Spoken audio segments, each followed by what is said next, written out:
Hey, welcome everybody. Brother Goodwin here. Prophecy in the Spotlight. We got an exciting show. Well, you may want to get ready for this one. We're going to talk about a place called Armageddon. The Bible calls it Armageddon. I'm going to read you a verse in Revelation chapter 16. Back there in verse 12, we see the context here. And the sixth angel poured out his vial. So you got the seven seals. The seventh seal begins the seven trumpets. And the seventh trumpet begins the seven vials, which is the end of the tribulation. And of course, this is number 6, so there's only one after this. This is near the end.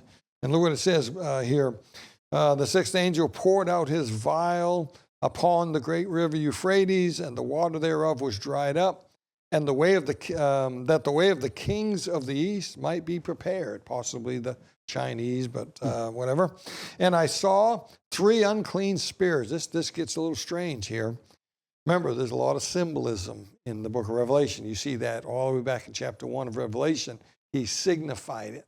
There's a lot of significant signs, figures, and types here. And it talks about the frogs coming out of the mouths of the dragon, the false prophet, and the Antichrist here.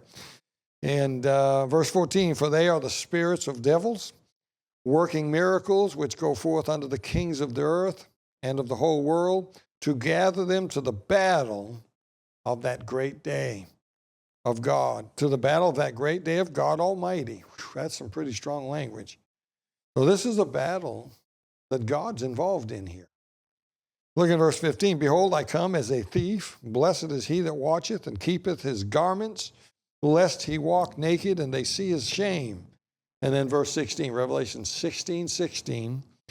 And he gathered them together. This is the Lord speaking. He gathers them together into a place called in the Hebrew tongue Armageddon. And the seventh angel poured out his vial into the air, and there came a great voice out of the temple of heaven from the throne saying, it is done. And then it goes on here, and we maybe read some of that later, and Doc's going to talk about some of that later stuff, what this does to the earth in preparation for the kingdom age. But we want to deal with this thing called the Battle of Armageddon. Everyone's heard about it. Even lost people on the news talk about, this is Armageddon. They have no idea what Armageddon is. It's far worse than anything you can imagine. And God's going to bring the kings and the kingdoms of the world together at this place. And we got some pictures we're going to show you of this place. And we're going to discuss this in today's program. Stand by.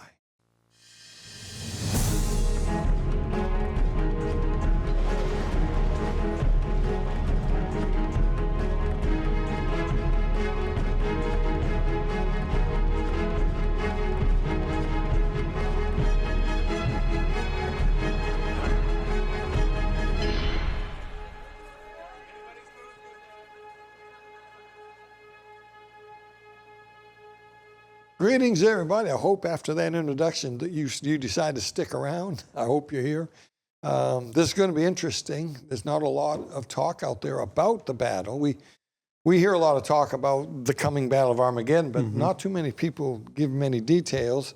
We're going to show you where this place is, where this is, and where it's going to take place. I got some statistics here I'm going to give you. I got a quote by Alexander the Great that I'm going to share with you. And we're going to look at this place and what the significance of it. Pretty serious stuff that I just read here in Revelation 16. I mean, he gathered them together. That's God. Into a place called in the Hebrew tongue Armageddon. And what is this about? Frogs coming out of the mouths of these the false trinity, Satan and the Antichrist and the false prophet. This is the final battle. The Euphrates being dried up to make way for some more kings to get there. Doc, it's interesting when you look at the atlas here, and I don't have a picture of that for the folks, but in my maps book here that I have, that you see this big body of blue here. Let's see if you can, yeah. See all that blue right there? That's the Mediterranean Sea. The battle is going to take place maybe 20 miles from that sea, 20 miles inland. right up in here somewhere, trying to get rid of the glare, but maybe 20 miles from the Mediterranean Sea. That's not an accident. If God's going to bring the kingdoms of the world, Doc, they got to get there, right? Yep. And I think a lot of them are maybe going to take a ride on a ship. Some of them probably take a ride on a ship. There'll be probably airplanes. There'll be people walking. I mean, I don't. Of course, some are coming from the other direction, but this is interesting. And let me give some statistics here for the folks watching. 5 to 12 miles southwest of a place called Nazareth. You've heard of Nazareth, where Jesus is going to live. That's where Megiddo is. 15, I'm just guessing here. I tried my best with the little chart that they had of an inch is so many miles. So I just guessed here. 15 miles south of Cana. We hear Cana mentioned a lot with the Lord. 7 or 8 miles to Jezreel, but this is the Jezreel Valley. It's the Jezreel Valley. And well, actually, I said 20 miles, 10 to 12 miles to the Mediterranean. That's pretty close. You can probably smell the sea air if the wind's blowing right. Due west. 20 miles approximately to Mount Carmel, where we see Elijah do some things up there. Northwest. Interesting. So let's let the folks see a picture or two here of this place we called Armageddon. She'll put that up for you. Just went online, found a couple of pictures. That's a really good shot right there. You can, if you look close down next to the trees, you'll see a man standing. That's Doc. No, I'm kidding. It's not Doc. I don't know who it is. There's a man standing there. I don't know what angle this is from where I was, but I looked down on this valley. I don't know if I was here or if we were on the other side. I don't know. It could have been here. And when I was in Israel in 2017, I know you've been there several times, and they showed us and said that this was Megiddo. Yeah. Well, that's more of a side view from it, but yes, that is the valley down through there, and and a lot of people get this mixed up with Ezekiel 38. Yeah. But this is a valley, and Ezekiel 38 is on the mountains of the north. Right, and it's the Golan Heights. What we call the Golan Heights today, and that's a good 50 miles away. Or more away, and this battle is God bringing all the nations together. Now, whether it's going to require all the nations, or when you compare this passage with Joel chapter 3 and verse 2, he says he's bringing all the people, all the nations together that's parted his land. I don't know if every nation in the world has been a part of causing Israel to part their land. And he certainly doesn't mean every human being, because they wouldn't fit in here. Right. And not necessarily every nation has. I mean, America has certainly been guilty of causing Israel to part some of God's land, and all of these things play into it. But it's there called the Jezreel Valley. And I think there's another picture she's going to stick up there, and just another view of it. But it is a valley, and it's a very long, sprawling valley. And as you've already alluded to, Alexander the Great stood, maybe not here, but probably on another end, looking more west. He probably looked and said, "This would be the greatest battlefield in the world." That's the quote. And he's quoted as saying that. It is. It would be. I mean, it's a big, wide open plains. Today it's farmed. And now, to him in that day, I mean, that's before cars and all that. Oh, yes. But that's the statement that they record. He said the greatest battlefield he'd ever seen in the world, right there. Coming from a man that battle to him was running and walking the world, horseback, and not like that anymore. But interesting. So I had a couple of questions here that I had in my mind, Doc, that I thought I'd throw, and you haven't heard these. This is just off the cuff for you. Why this place? Why did God choose this place to be the final battle of the world? Well, because this place is where God's bringing all the nations that have come against Israel. Israel is God's apple. Jerusalem's the apple of God's eyes. And Israel was the nation that God, through the loins of Abraham, was going to fulfill the promise of a body for Christ, for redemption's work. All of that is surrounded in this picture. So these nations are coming because they want to end. They are now at this point, under the last 3.5 years of the tribulation, they are under the complete delusion and power of Lucifer himself. And so therefore, he's wanting to do one thing at this point. He's wanting to prevent God from having the ability to keep his promise to Israel for a millennial reign. That's his goal. He's bringing all of these kingdoms against Israel to annihilate Israel, because the devil does not want God to be able to keep his promise. And God's promise is for a millennial reign, and Israel and Jerusalem will be the capital of the world. Mm-hmm. And so this is why they're coming there, and he's going to destroy those armies. And at the same time, we have the seventh vial of wrath pouring out, and God is reestablishing the earth physically for that millennial reign. So let me read some of that. Get back where I was here. Here we go. The seventh angel, verse 17, poured out his vial into the air, and there came a great voice out of the temple of heaven. That's interesting. That came from heaven. Right. From the throne, saying, "It is done." Notice what he said, though. It is done. Out of the temple of heaven. And here's the thing. People say, well, what's done? Well, redemption was done on Calvary's cross, and that's what Jesus said. It is finished. Mm-hmm. But this is done, and what you need to understand, what is done is the final fulfillment of Daniel's prophecy that God gave him in Daniel 9:27. It's finished. Mm-hmm. This is what's done here. And verse 18, and there were voices and thunders and lightnings, and there was a great earthquake, such as was not since men were upon the earth. Yes. So mighty an earthquake and so great, and the great city was divided. That great city, I'm guessing, is Jerusalem. Mm-hmm. Yeah. The great city was divided into 3 parts, and the cities and the nations fell, and great Babylon came in remembrance before God to give unto her the cup of the wine of the fierceness of his wrath. And here's some things that you talk about. And every island fled away, and the mountains were not found, and there fell upon men a great hail out of heaven, every stone about the weight of a talent, and the men blasphemed God because of the plague.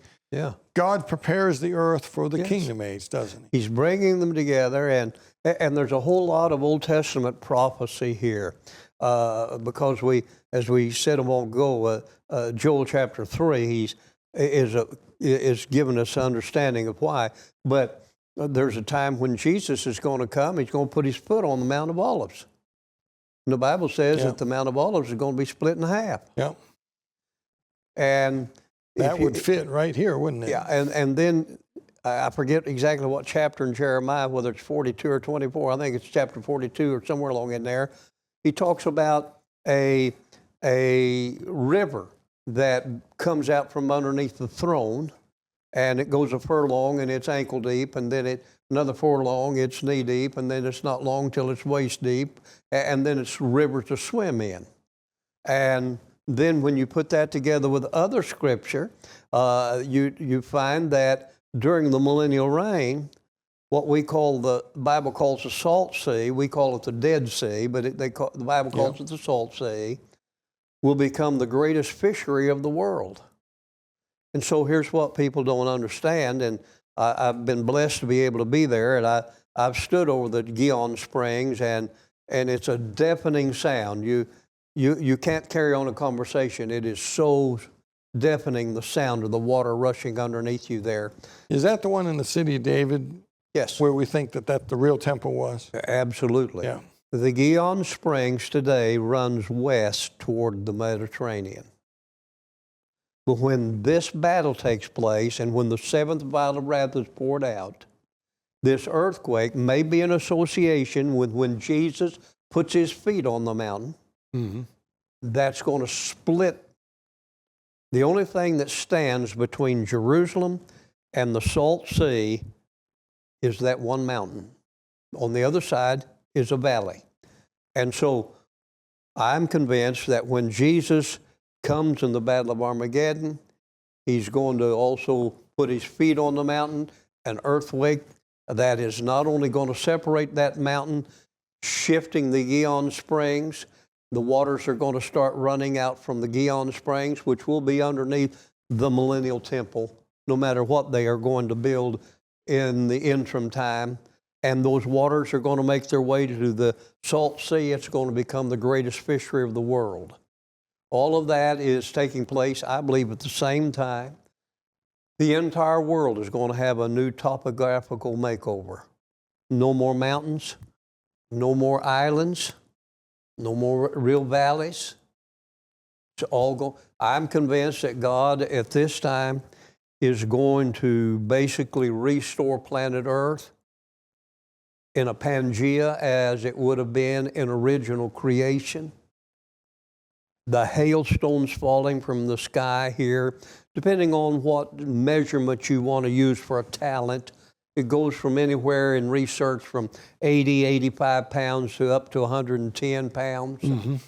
Well, I've seen hailstones as big as baseballs. I've never seen any bigger, but I know they have been. But we're talking about a hailstone that's almost as big as this platform here, at least half as big as this desk. And hailstones are created as a result of extreme energy. They're always in association with a major electrical storm. You see all the lightning and unbelievable. So what's happening is with all of that extra electrons that's taking place and all of that lightning, all that energy is bonding together the impurities in the raindrops. Those impurities are specks of dust inside all of these raindrops. What it's doing with that energy, it's making a compound out of them, and most of them will dissolve again before they finally reach the earth, because you've probably been sometime whenever the raindrops was ice cold, but they weren't ice cubes, but they were cold. But before they got into this lower altitude, they were ice. God's going to, I believe, reestablish a firmament as in day number 2's creation. He's going to put, I believe he's bringing the world back to its original shape. Some of the waters are going to be sent up, and that's going to become great hailstones. The impurities, they will fall down. I'm convinced that God is going to reestablish a canopy system for the millennial reign. I don't think God is going to think the Creator is not going to come down and rule over a sin-cursed, wrecked, ruined, because the world is going to be ruined at this time. He's not coming down to that. He's coming down to a restored like he created in the beginning. Well, I want to ask you about this temple, but before we do that, let me just remind our viewers that we are viewer-supported here. We'd love to have you as a partner. We wouldn't want you to give your food money or your rent money or your house payment.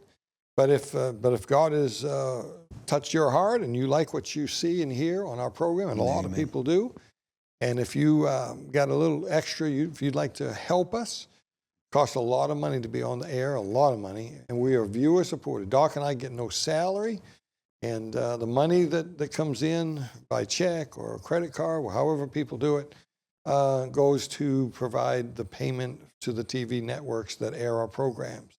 And if you can help us, go to the website, prophecyinthespotlight.com.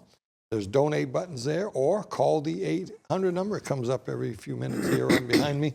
You can call the 888-505-SPOT number, and you can talk to the ladies there, and they'll help you with that. You can send a check, you can call, you can go on the website and donate on your own, whatever you'd like to do. We would love to have you on board as a partner of our ministry here.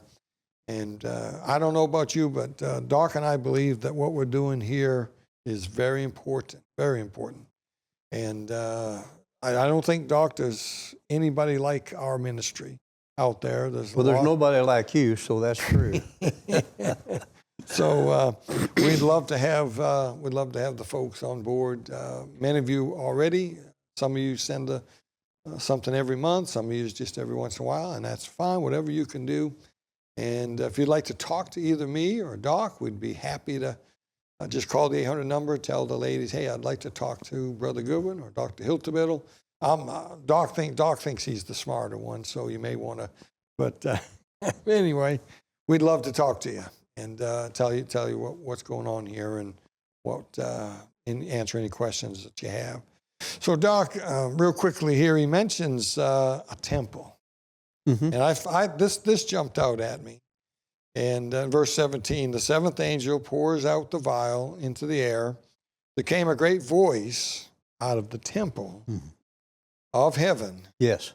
So we know about the temple, Solomon's temple and Herod's temple. We know all about this. And the third temple is going to be the the Tribulation temple. Mm-hmm. I don't think any of them's going to. None of those are this temple. No. What do you make of this? Well, I think, remember, this is John being given this information from heaven. So he hears this voice out of the temple of heaven telling about what's getting ready to happen here. Yeah. And the directions that it's going. I don't think it is. I know there must be a temple in heaven. That's what I was getting at. There's got to be. There has to be a temple in heaven. Remember when Moses was to build the tabernacle, and God said, "Build it like the one I showed you in the mount." Mm-hmm. In other words, He let him see something. That's obvious because in the book of Hebrews, the Bible tells us that Abraham, in essence, paraphrasing it, was content to live in a tent because he had seen a city in the future whose builder and maker was God, so he could be happy to wait for that rather than taking one down here. Yeah. And so there has to be. And we know that Moses built the tabernacle after the pattern. Yeah. And so, and in reality, when you like in the book of Hebrews, and you find about all these things in the book of Hebrews that we're thinking temple. But the whole book of Hebrews never talks about the temple. It's all about the tabernacle. And not the temple, but the tabernacle. In the comparison of all the things. When you get to Jesus, he's better than the priest. He's better than the sacrifice. He's better than all of this. And so I believe that this is a reference to the fact that John's hearing this because however he is there looking and seeing, and he hears this voice out of the temple in heaven. So he gathered them together in verse 16 into a place called Armageddon. Mm-hmm. How do they get there? Well, of course, we know everybody talks about. You're hearing a lot about it today. The drying up of the Euphrates River. You're hearing a lot of people talk about it. And listen, folks, take about that much of what you're hearing about all of this extraterrestrial stuff and all that they're finding there. Take about that much, and the rest of it is a grain of salt. They're finding all of these hidden things and all of this demonic thing, all of these things, and take about that much and throw the rest of it out. Because everybody wants something that's esoteric, something that is sensational. And let me give you something to think about. You said it a while ago. The very first verse of chapter number 1 said he sent and signified. In other words, so everything from verse number 1 all the way through the book of Revelation is symbolism. Using something literal and using it like a parable, often figuratively.